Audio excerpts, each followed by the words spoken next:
way the museum is focused on saving history is essentially by reaching out to the community and finding out what objects and also what stories are still available for us to collect and that we can properly care for within the space that we have. The Clark County Historical Museum is viewed, well, a little bit as an unknown. People come in and they're like, wow, I had no idea this was here. It's been, we have to say, well, it's been here since 1909. Maybe not as a museum, but this building has been here forever and people still don't know. And when they get here, I think that it is not a typical museum. I think that they are blown away by the way that the exhibits are set up, the way that the museum interacts with the community through History on Tap, through our speaker series, through our walks. I think that it's really different for a historical museum because it's not just about the objects, it's about the stories. I think one of the biggest challenges is that people don't understand how important what they have is. Often we hear, I'm not a leader, or my family wasn't important, when the reality is everybody who's been here has a story to tell that is important to how we've gotten to this place and who we're going to be in the future.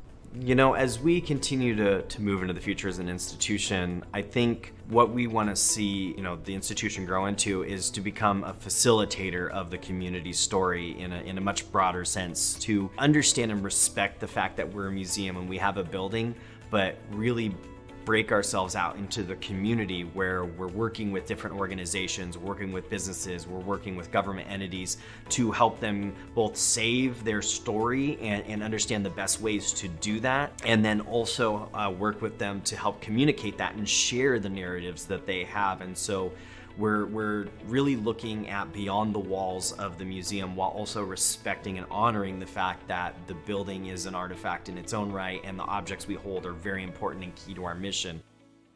Good evening. I want to thank you all for joining us for this month's speaker series presentation, Black Women in Green, the Story of Gloria Brown.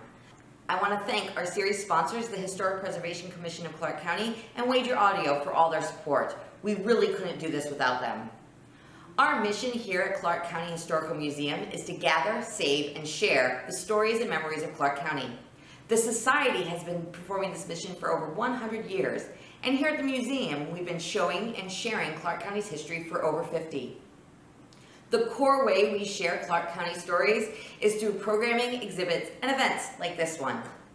This year, the museum is asking the question, how did our community get to this place in time, and where are we going? It's a question many of us have asked over the last year as we witnessed historic events, from the global pandemic to the social, economic, and political changes that continue to change and challenge the landscapes of our lives.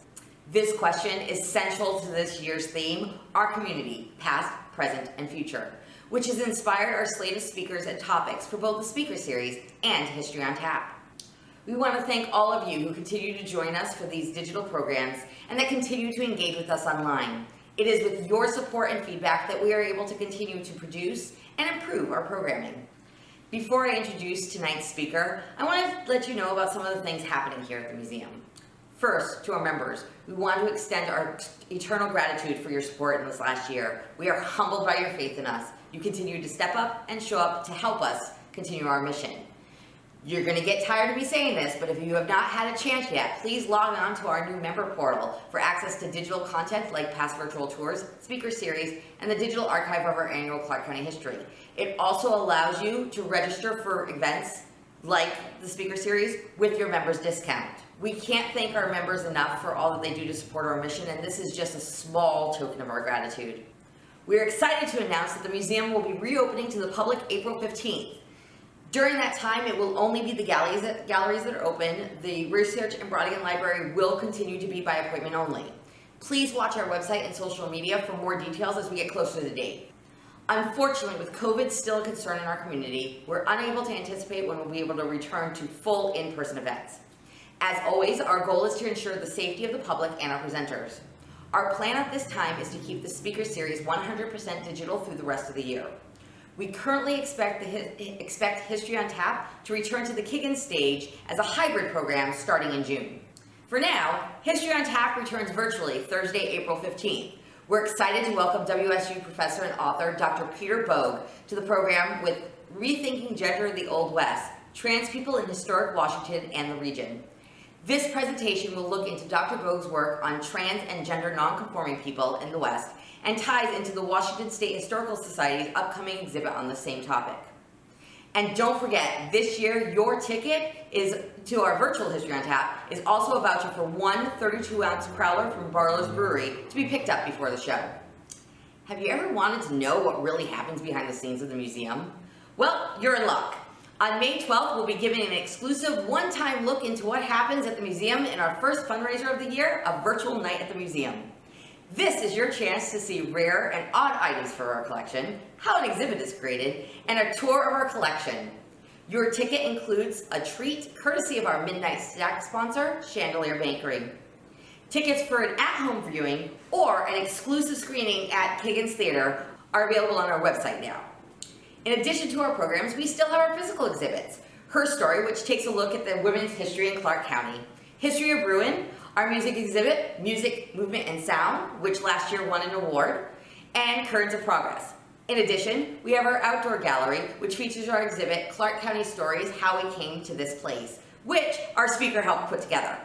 We also have our virtual exhibits. If you haven't checked them out yet, we have several of our most popular previous exhibits available to view, and added new exhibits looking at quilts and toys in our past, as well as a virtual companion to the women's history exhibit. You can help add to our collection by donating to our contemporary collection, Capture the Moment. We opened this collection a year ago to gather the stories and items of the pandemic and events which occurred in 2020 and now in 2021. You can submit to the collection on our website.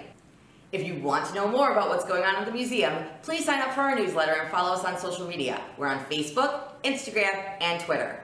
And if you want to support us, there are 3 ways you can get involved. Your time, by engaging with us online and attending our events. Your energy, by volunteering with us. We have many remote and in-person volunteer opportunities coming up and can always use another set of hands.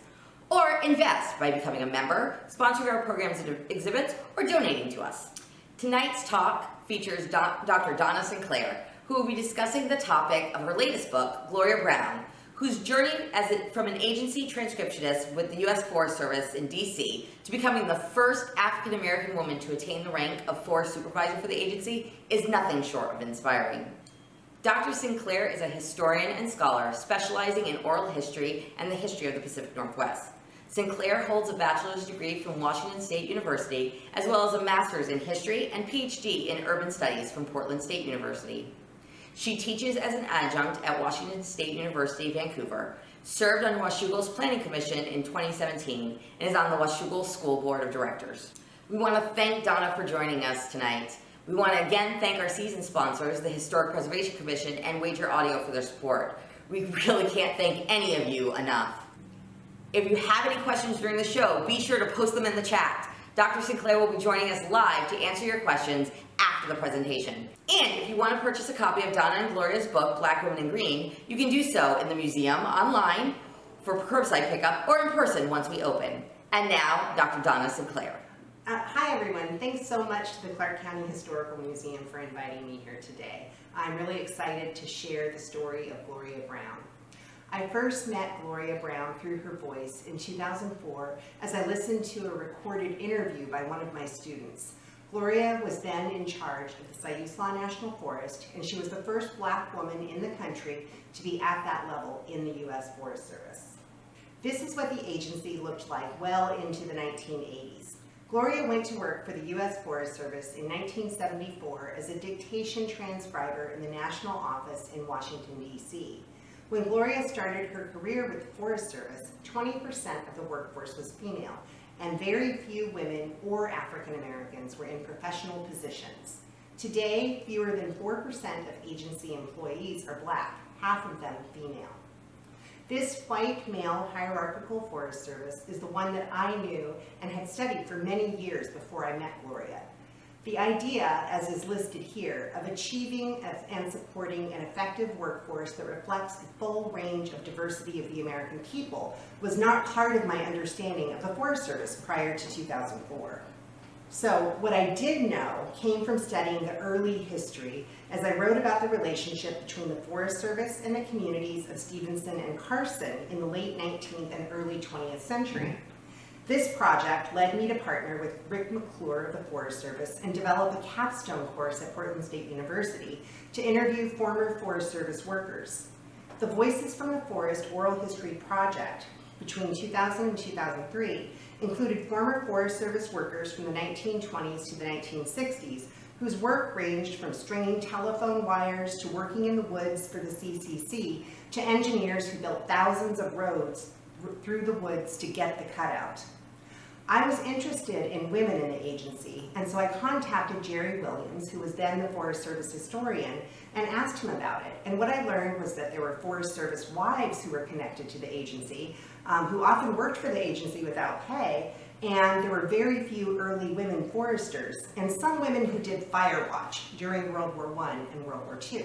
So that's the Forest Service that I knew when David Gross, who's pictured here, of the Workforce Diversity Council, approached Portland State University to talk about developing an oral history project.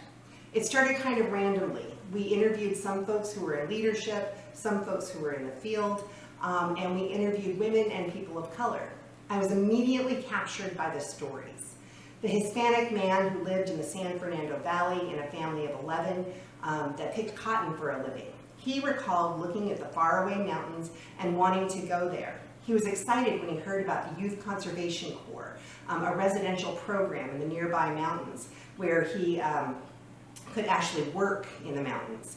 He applied for the program, and he remembered that on the same day he got 2 letters. One of the letters told him that he could go to the program. The other one said that he had not been accepted. He threw the one that said he wasn't accepted away. Then there was an African-American soil scientist who had desegregated the Forest Service in Mississippi in 1964, right after the Civil Rights Act. And another man who might be familiar to many of you in Clark County, Earl Ford, who recalled coming out of Jim Crow, Louisiana, and helping older folks to vote when the Voting Rights Act was passed. Another story that captured my attention was the woman with multiple sclerosis who went out in the woods in a wheelchair to identify accessibility issues in the woods. Those who were interviewed also talked about the importance of being public servants and noted that representation mattered, that a workforce reflective of the nation's diversity would better meet the needs of the American population. And then there was Gloria. I still recall that I cried the first time that I heard her story, as she spoke very calmly about how she got to the Siuslaw National Forest and became a forest supervisor in the first place. Gloria was a city girl from Washington, D.C., who planned to become a television journalist. And at the age of 30, she became a widow with 3 children and an uncertain future instead. I had heard her voice and I knew her story, but Gloria didn't meet me until 2013 when a friend of mine put the 2 of us together. By then, my students' wonderful interviews had prompted me to focus my own dissertation research on incorporating women and people of color into the Forest Service, and it placed the issue of representative bureaucracy at the core of my research. 2 interviews and several discussions later, Gloria had identified me as the right person to help write her story. I was thrilled, and I immediately said yes. The outcome is a book born of a combination of those interviews, hours of conversation as we traveled together, and the written word revised collaboratively and read aloud, often over FaceTime. Gloria lives in Lake Oswego. I live in Washougal, Washington, and we both faced a lot of challenges during the years we were writing, some of which are included in the book.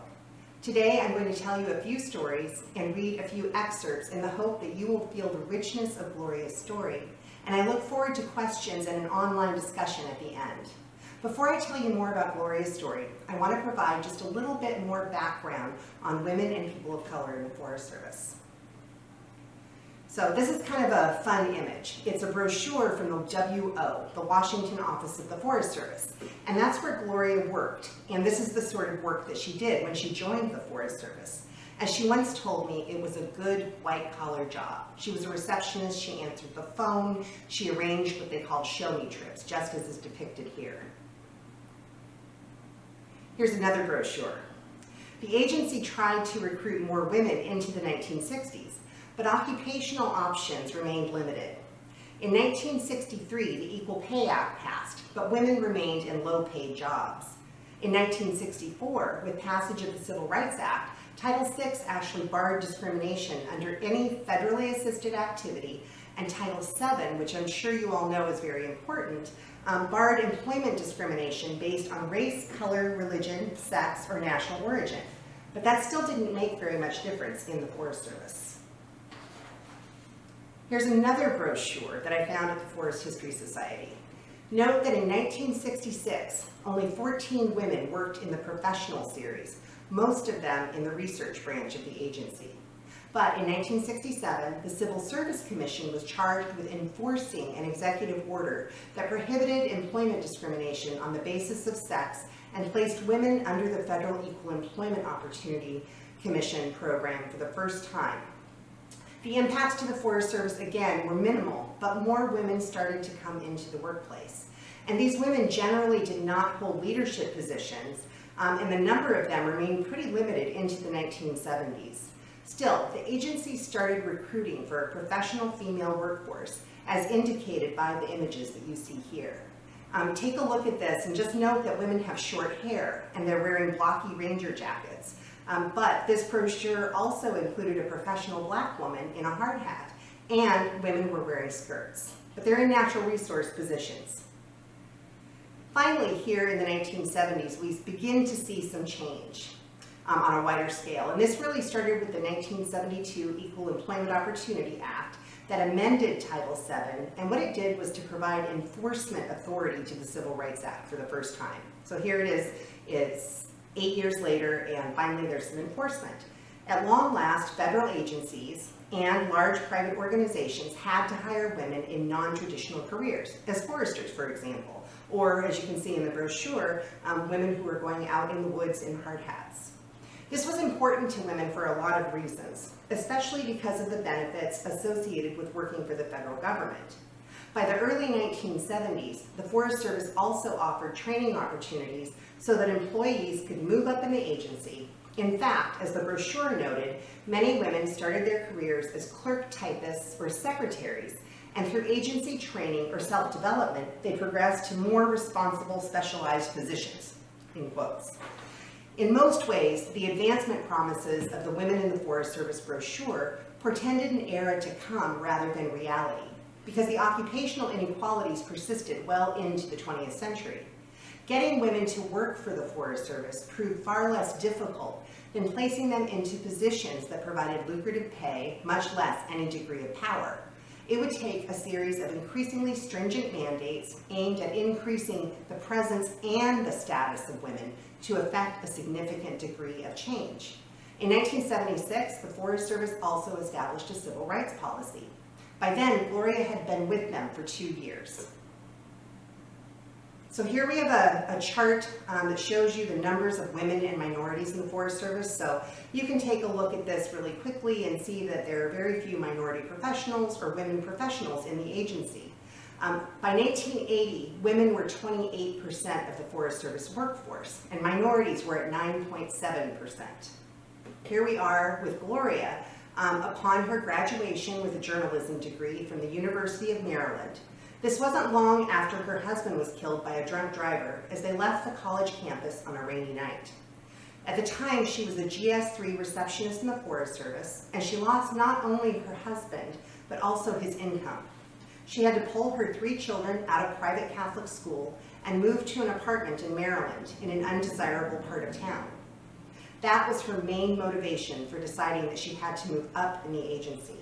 As she once told me, I had to feed those kids. Gloria decided she needed a mentor, and with some guidance, she also realized that if she wanted to be in management, she would have to leave the District of Columbia. She thought she would end up in Atlanta, which has a larger Black population.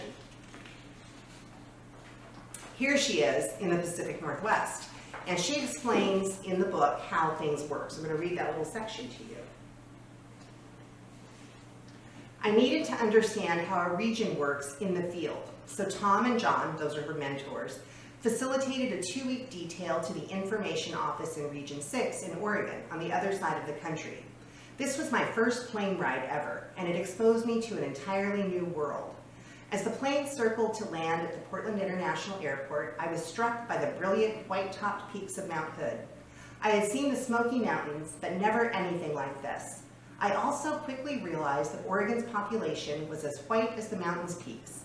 I had worked with Caucasians for a long time, but never before had I seen a place with no African Americans. Yes, I learned there were a few in the state, about 37,000 in a population of 2.5 million, but they weren't very visible in the Portland Regional Office, the city's downtown area, and especially not on the Forest Service districts I visited.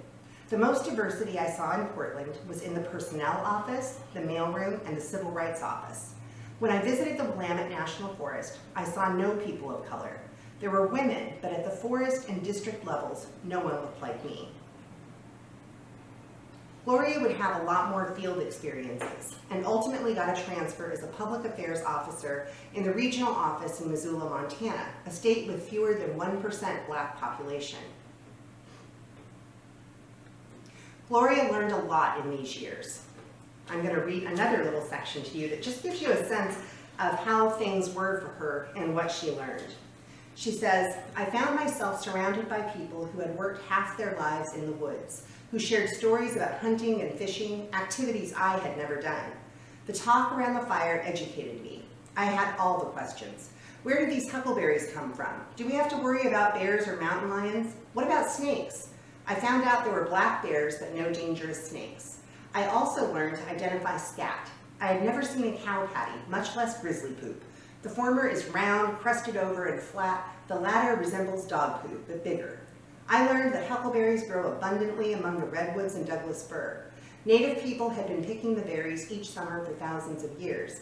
Non-natives had turned harvesting into an enterprise that included wine, candy, and jellies. Now the little purple berry was at the heart of one of many multiple-use conflicts on national forest lands.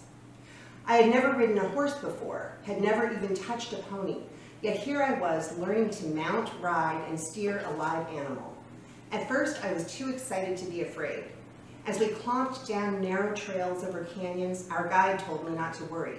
Then I realized that if my horse fell over, I would surely die. I'd never thought about dying at work before, but as I looked down from the back of a 5-foot-high animal into a ravine 10 feet below a trail already hundreds of feet high, it suddenly felt possible. I stopped looking down. This was one experience of many that made me say to myself, I can do this. I think the point about stopping looking down is actually really indicative of who Gloria is, and that's something that comes through, I hope, in the book. So by then, here she is in Montana. Gloria had decided that nothing would stop her. So when her family experienced what she calls the worst case scenario, racism that directly impacted her children, she requested a transfer to the Portland Regional Office where they could be more comfortable. Things were better for the kids, and it was there that Gloria developed a strategy for really moving up. She would need to get forestry credentials to be promoted, so she applied for a job on the Willamette National Forest and made a deal with the forest supervisor that if she could get his forest plan published, it was long past due, he would give her a sabbatical to attend Oregon State University's School of Forestry, an experience that we describe in the chapter Awakening the Forester Within. Gloria hated dendrology, but she made it through OSU with good grades and she had a plan. She returned to the Willamette and moved from an administrative professional to a management 460 forester. It's a shift that we really compared to moving from a non-commissioned to a commissioned officer in the military. She was on her way to becoming a district ranger. But after being told that a temporary position would not be made permanent, she decided to take another avenue, one that I found was common for African American employees who were trying to advance in the agency. She left the Forest Service and went to work for the Bureau of Land Management instead. She became district director of the Oregon Trail Interpretive Center. This is a picture of Gloria and her son Andre doing living history. Gloria put her natural resource chops and people skills into action in Baker City, Oregon, where she earned awards from the Cattlemen's and Miners Associations. And when her mother became ill, she easily obtained a transfer back to Washington, D.C., where she was put in charge of the Eastern States Lands and Realty Program. It didn't take her long to discover that she now hated the city. The interim years had turned her into a Westerner. She made a call and returned to the Forest Service, this time as the first Black woman to manage the Mount St. Helens National Monument on the Gifford-Pinchot National Forest. She was thrilled to return to the Northwest, where her daughters and son had settled, and she reconnected with her life partner, Phil Whiteland. So here she is, pictured with then Forest Service Chief Mike Dombeck. 2 years later, Gloria became forest supervisor on the Washougal National Forest. I'm going to read another little excerpt to you here.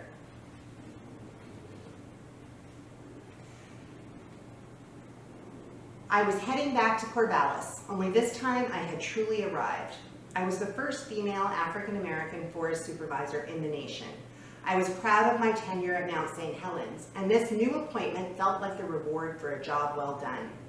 The Eugene Register-Guard, Corvallis Gazette-Times, and the Oregonian newspapers introduced me to my new constituency as a pioneer blazing a trail from Washington, D.C. through Montana, Washington State, and Oregon. My position as forest supervisor was new territory, not only for me, but also for the Forest Service. We were betting on each other, and the stakes were high. I had watched and participated in the continued unfolding of Mount St. Helens ecological network, the flora and fauna that brought back an ecosystem, just as wildlife, birds, and sprouts of green re-emerged on the once barren landscape. I realized that I, too, had blossomed toward my new assignment. I knew my dream job would present huge and unexpected challenges. This would be a test of my survival as a leader and of the Washougal National Forest and its employees. It was also a test for women of color. There were few, very few, other Black women reaching for high-level positions in the Forest Service. Melody Mobley, a forester, had held a staff position in the WO, but left the agency a few years earlier. Leslie Weldon, a wildlife biologist, also had a staff position in DC. Now it was 1999, and I was the first Black woman to manage an entire national forest, ever. Weldon, who later became deputy chief for the National Forest System, followed me the next year as the second African-American female forest supervisor on the Deschutes National Forest. Leslie later said she stood on my shoulders to get there. From there, Gloria went on to become forest supervisor of the Los Padres National Forest in California, a very different landscape beset by fire. By then, her years of experience had given her a confidence that allowed her to immediately take charge and assert her authority. Gloria had achieved her goals, but illness and lack of support from the Forest Service forced her into an early retirement. I met her not long after this. So here's an image of the two of us on March 8th of 2020, and we actually got together right before the world changed because of COVID, and were able to do our first book launch together in person. The first time Gloria told coworkers that she wanted to be in charge of a national forest, they laughed. But Gloria not only figured out how to do it, she made it happen through a combination of personality, smarts, and force of will. As Gloria noted, becoming a forest supervisor would be a test of her survival as a leader and on the Washougal National Forest and its employees. It was also a test for women of color. It was a test she passed with high marks. I knew that Gloria had an important story, but I didn't know then that telling it would pull together so many threads, from the African-American migration story out of the South after World War II, to civil rights history, to an important tale of a Black woman and a single parent, a woman whose determination and resilience was couched within a broader environmental, social, and institutional history of an agency, a region, and a nation. So I have a question here that I think would be really fun to talk with those of you who are online about, and I'll take any questions that you have. But I'd like us to think about what can we learn about representation and civil rights today from the U.S. Forest Service, from our recent past and our recent history. I want to tell you very briefly what Gloria has to say about representation. The assignment at Mount St. Helens gave me more opportunity than ever before to bring minorities into the workforce, something I found exciting. It takes real commitment by leadership to bring people of color into the Forest Service, and as downsizing took hold of the region in the 1980s and early 1990s, because of loss of employment in the Forest Service, efforts to hire minorities lagged. I finally had the power to do something about diversity, an issue I saw as important, not just for employees, but also for our many thousands of visitors. Most of our visitors were white, but we also hosted Blacks, Asians, Native Americans, Latinos, international tourists, and others. I also had mostly white permanent employees, but during the summer months when visitation was high, I could hire interpreters from other ethnic groups. Now, why would I care about hiring people of color? Aside from my personal interest, I believe that representation matters. Representation counts because of the message employees send to the public about belonging. I loved watching children's faces light up when they interacted with people who looked like them or spoke to them in their native language. I knew this feeling intimately because I remembered meeting a Black teacher when I was in grade school and realizing that I could grow up and teach or get some other professional job. It gave me hope for a future beyond domestic work, since that's what a lot of Black women did, especially in the South. I hope that when students saw women, people of color, and non-English speakers at Mount St. Helens, that they could see themselves as forest rangers or interpreters someday. Young people of all backgrounds should know they have options, and it is harder to believe in open possibilities when everyone you see in positions of power is white. So I look forward to a conversation. I hope you will be interested in purchasing our book. It's going to be available at some point soon at the Clark County Historical Museum, and it's also available through Oregon State University Press. Thank you so much for listening, and have a wonderful evening.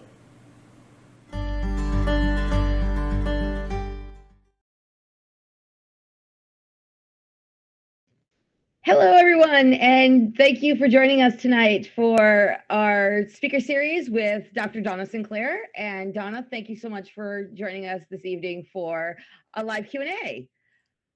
Thank you so much for having me. I'm excited. So, everybody, if you have any questions for Dr. Sinclair, by all means, please put them in the chat and we'll send them to her way and she can answer them. I'm actually going to start tonight and ask you a little bit of, can you talk a little bit about, the book is very much about Gloria and her journey. What are some interesting tidbits maybe that you didn't talk about in the talk that came from kind of working with Gloria? Oh, that came from working with Gloria. Well, there's a couple of things. The book grew out of my own research. And one of the things that I don't talk about in the talk is for the Forest Service itself, that this is what people who work for the Forest Service called the era of the ologists. So people who weren't foresters. And the fact that Gloria had to get a forestry degree is something that was required for leadership, although she was a person who was she wasn't a communications major, she was a journalism major, and she's someone who worked in public affairs. So let's see, there's a little romance when she goes to OSU forestry school, it's not really a romance, but so there's a few tidbits like that in the book. And there's also, there's some really positive things. I think her positive spirit shines through in a way that is inspiring. So I hope that people who read the book will really appreciate that part. That's part of what she wanted to convey. She's a can-do spirit. I can see that. I mean, it doesn't, working in any government agency has got to be really difficult. Anyway, bureaucrats and everything else, but I can only imagine what it must be like being not only a woman, but a Black woman trying to make your way through these agencies, particularly during the time period that she was. So I know you've talked about how this has come from other work you've done. So what are some of the other stories that you came across while doing this research? Well, the stories that led me to meeting Gloria include the incorporation of women and people of color into the entire agency, starting with the 1964 Civil Rights Act. But there was an interesting kind of transition with people who were soil scientists coming into the Forest Service. And several of these folks who I interviewed were people who were sharecroppers in the South. Or the children of sharecroppers who came in and became soil scientists, had middle-class lifestyles, and several of the people I met, their children went on to get PhDs. So there is an intergenerational story of upward mobility that happens for people who go to work for the Forest Service. And that's the same is true for Gloria. Her son works at a school.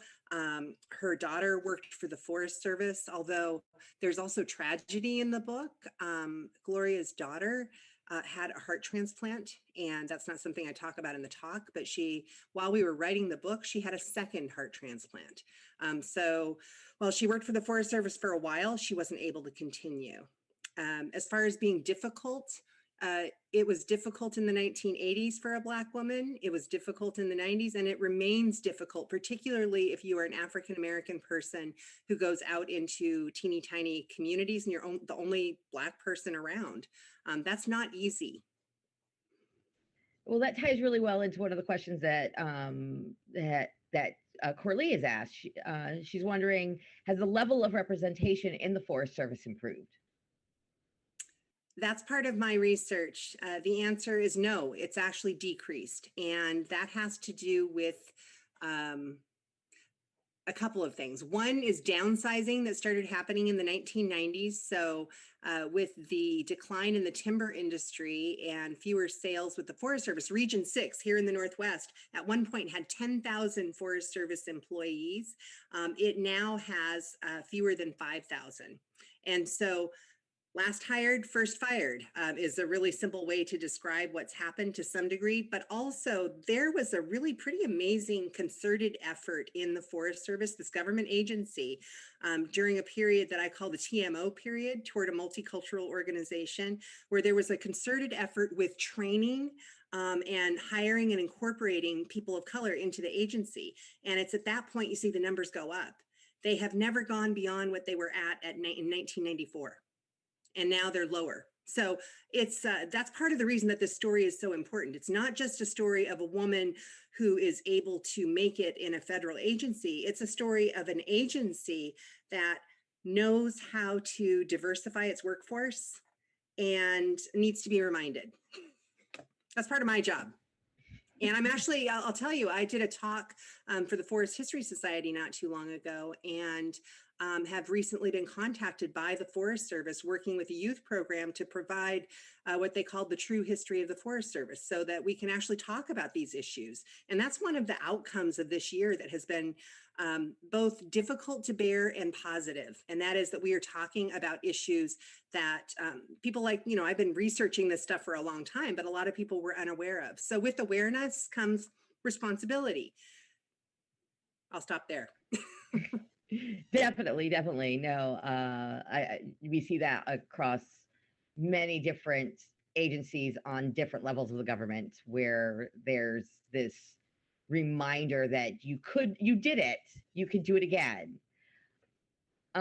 So Clancy was asking, so Gloria seems to have been masterfully strategic. I know you mentioned a little bit about her mentors. Do you want to talk a little bit more about like who her mentors were, or a little bit about her process of choosing them? One of the goals for Gloria in writing the book is to inspire people to do what they need to do with their careers, in part through, as she says, have a plan and execute it. She's actually very funny. My mother started reading the book and said, you can really feel Gloria's spirit come through, and she makes you laugh here and there, but it's also tied in with lots of information about the Forest Service and things like that, but it's her story. So back to the mentors. She went to work for someone who she noticed that she was the secretary at the time, and she saw that people were cycling through this person's office. And she actually made a move into his office because she saw that people would come from other parts of the country, do a detail, as they call it in the Forest Service. I talked about that at the beginning of the talk. And then they would actually advance into another area. So he was someone who sent people out into the world. So she started that way. And she looked around her and said, how do I advance in this agency? One of the things she learned is she needed to find people who would support her career. And so she asked them, I need help in order to advance. Here's what I want to do. And as I said, at the end, some of the other folks who heard her laughed when she first said she wanted to be a forest supervisor. But when she approached John Buttrill, who actually was in he was in the Washington office of the Forest Service, and then ultimately came to Region 6 here in the Portland and Vancouver area. He was the regional forester. So she had this ongoing relationship, and we went out and interviewed John at one point. She made choices that were really strategic, as you said, like figuring out how can I get the training that I need to be the person who is in charge. I know what my skills are, and I need to identify some people who will help me with that. And so that's when she approached Tom, who was in charge of the Willamette National Forest, and said, here's what I can do for you. And I would like this in exchange. I want to be able to have this sabbatical and get my training and get my forestry credentials. So that kind of attitude of figuring out what will it take to advance? How can I get there? Who can help me along is what Gloria did. And she did it all the while with, as I said, she's funny, a very charming personality. She also, what I'll say about what you mentioned earlier with kind of tidbits, one of the things that I think is a tidbit is that she's very careful about what she reveals in terms of the challenges.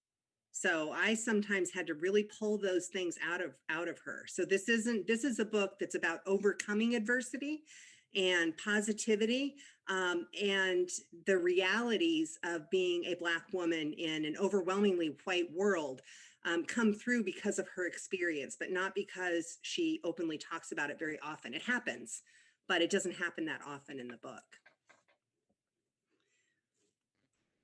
Well, I mean, that's part of the great part of her story, and what's so inspiring is that it does come through.